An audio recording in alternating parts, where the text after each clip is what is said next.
Napakasarap pong pag-usapan ng buhay ng iba. Tama po ba? Opo naman kayo. Sa ating komunidad, ang daming mga nagbubulong-bulungan. Sasabihin, Mare, alam mo na ba? May bago ngayon.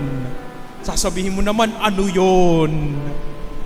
At minsan sasabihin sa atin ng ating kausap, Sister, huwag kang maingay. Sa'yo ko lang sasabihin to.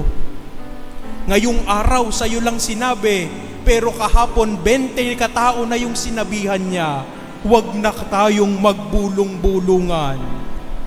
Kapag meron tayong sama ng loob, ibubulong natin sa ating kaibigan hanggang sa masiraan na natin yung ating kaaway. Alisin na ninyo ang inyong galit at poot, sabi ni San Pablo.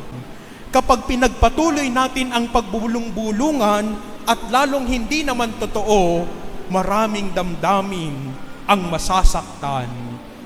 Masarap pong pag-usapan ang buhay ng iba, pero nakakalungkot kapag ikaw na ang pinag-uusapan nila.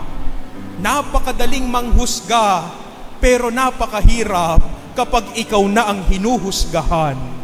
Huwag na kayong magbulong-bulungan, sabi ni Jesus.